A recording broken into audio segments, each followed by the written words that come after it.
Happier foul. Thank you so much for joining me today. Welcome to This Week in Australia, where all the way from up here in Indiana, I'm going down under to see what happened in Australia this week. And the very top post this week, Australia Post temporarily suspends of postal services to the United States. Damn! That's kind of unbelievable. I assume it's because of tariffs, but what exactly? As a result of the recently introduced changes to the import tariff requirements set out in U.S. Executive Order blah blah blah, Australia Post has joined a number of international post operators to temporarily suspend partial postal services. So it's not even just America? Holy shit. I mean, not just Australia. Oh, here's the rest of the text. To the U.S. and Puerto Rico, effective immediately until further notice, the decision has been made to ensure compliance with the new U.S. Customs and Border Protection requirements, specifically the requirement for duties and taxes to be prepaid on all shipments prior to their arrival in the U.S. The key changes are as follows.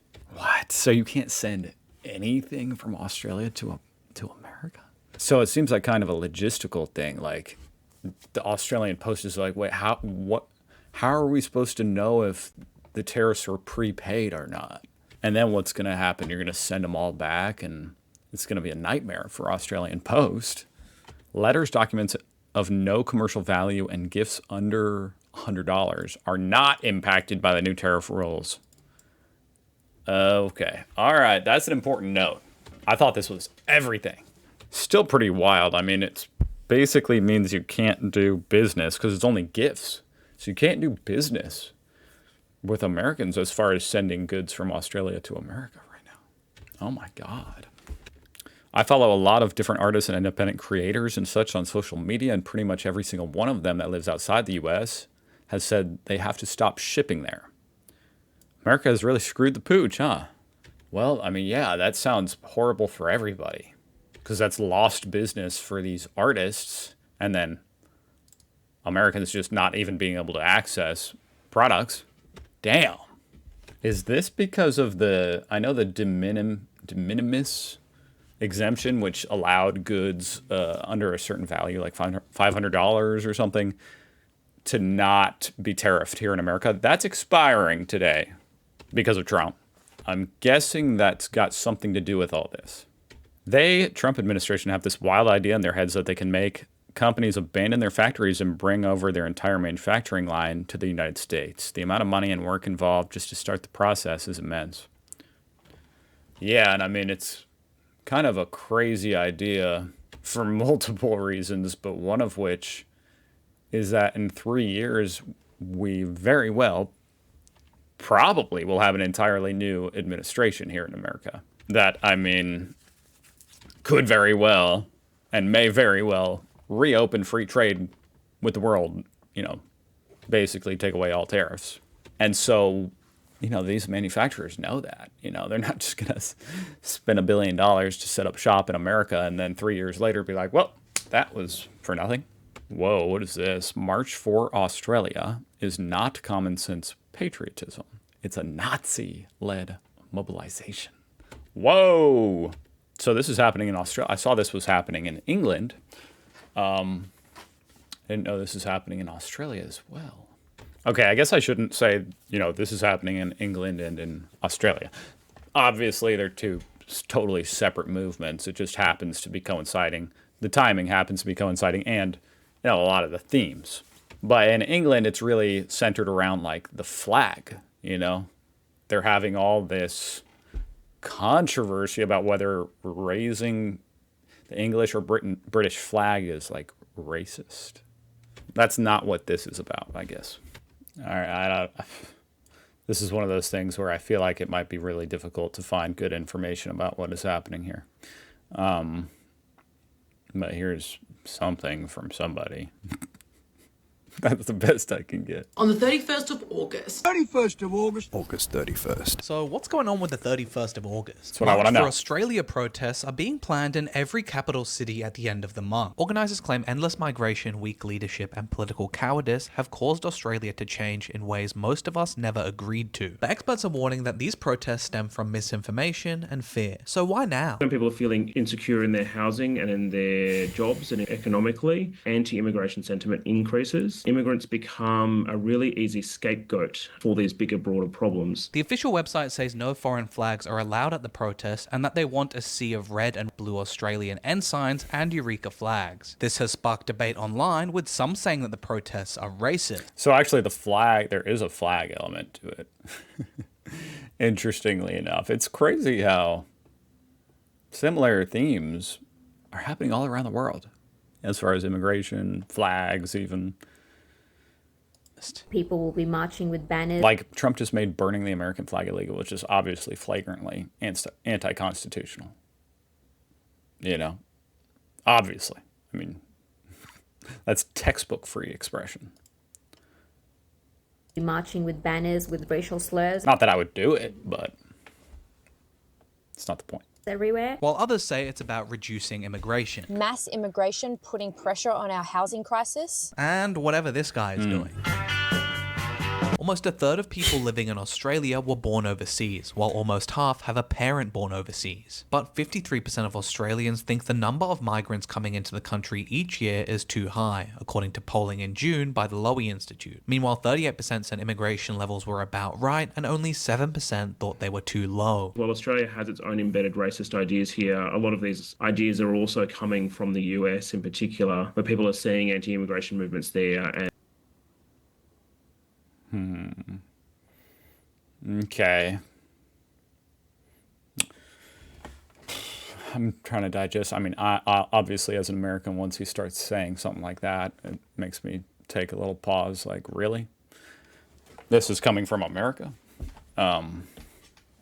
Maybe. I mean, it really, to me, feels like it's coming more from Europe, if you're paying attention. I mean, I pay close attention to what's going on in America, Europe, and Australia. And this feels a little bit more like Europe, not America. But all right. they're also coming from the US in particular, where people are seeing Obviously, immigration is a very hot topic here in America as well. immigration movements there and kind of emulating them. It's still unclear exactly who is behind the marches, as several groups have allegedly tried to take ownership, including a neo-Nazi group who marched in Melbourne on the 9th of August. But the march's official Instagram account released a statement saying they are not associated with neo-Nazi or white supremacist groups, who Well, that's good. they claim are trying to hijack their events. What they're trying to do is make this sentiment look more mainstream when the neo-Nazi group You say. clearly on the fringe of society. I think that should be a red flag for whoever's organising this. When you've got neo-Nazis signing up to your protest, it might say something about what you're doing and who. You know, I understand the sentiment, and it's obviously that can be true, but also the flip side can be true. Like, for instance, I value free speech a lot, and it really annoys me that that value is often co-opted by, for instance, Nazis, of which I am not.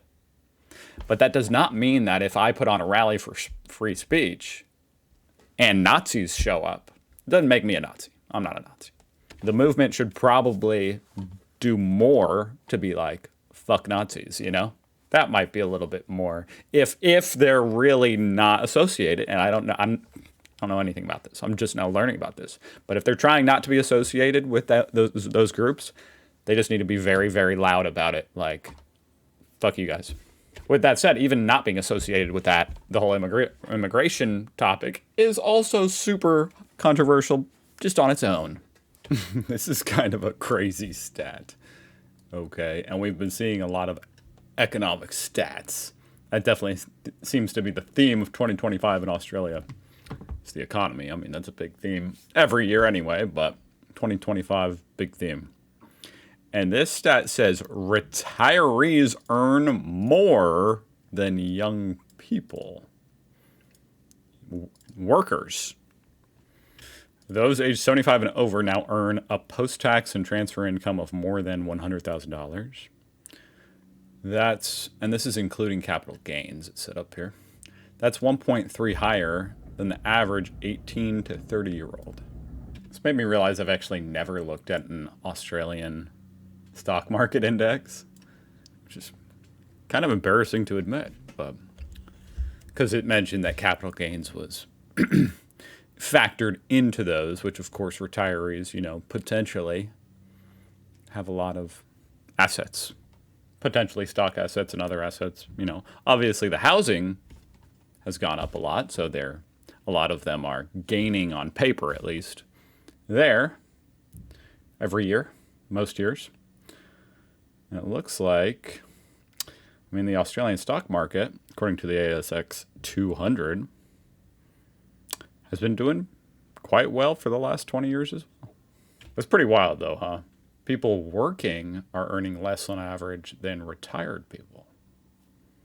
9 out of 10 Australian teachers are experiencing severe stress, and nearly 70% say their workload is unmanageable, says a UNSW Sydney research study.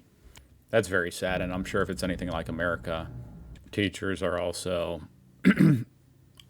almost criminally underpaid a lot of the time. The government will do anything to avoid giving teachers job security, good pay, and ways to deal with problem children and black parents. Job security, that's kind of an interesting one, because out of everything, that's the only thing they do have here in America is job security. The response to this will probably be more paperwork. But this is definitely true. I have a teacher friend, and he even has to like when a kid gets in trouble, he has to call the parents. This is in America, so I don't know what's going on down under, but up here in America, he has to call the parents and talk to them about why their kid is in trouble. It's like, what? Why are you you should just be teaching. I'm always curious if these translated food labels get checked at all. Doesn't seem like it in this case. Edible rat oil. That's the #1 ingredient, edible rat oil. It's better than inedible rat oil. I decided to go back to the March for Australia thing just because it was, out of all the news I've read so far today, this one still lingering in the back of my mind. It looks like some of the organizers are indeed literal Nazis. I only laugh because it's so embarrassing. I don't know. I guess you either laugh or you cry. At least this investigation found that some of the leaders, because there's different leaders across the country, shared pro-Nazi and pro-Hitler memes. Okay. It's just unfortunate that this subject, there might be some legitimate concerns people have about immigration or what type of restrictions they want on immigration. I'm talking about people who aren't Nazis. And yet, it does make sense that if anyone makes an event about anti-immigration, then it very well might be led by a Nazi. You know what I mean? It's an unfortunate thing. No one can just have a reasonable, nuanced discussion about it, because the loudest voices are just Nazis. Anyway, I don't even live in Australia. I guess I'm kind of projecting it onto here in America. Anyway, I'll definitely be interested to see what goes down, because that's happening on Sunday, I guess. So, see what happens there. It'll be interesting to see how many people show up and stuff and what happens. Crazy world we live in, y'all. I hope you guys are doing okay. I'll see you next week. Bye.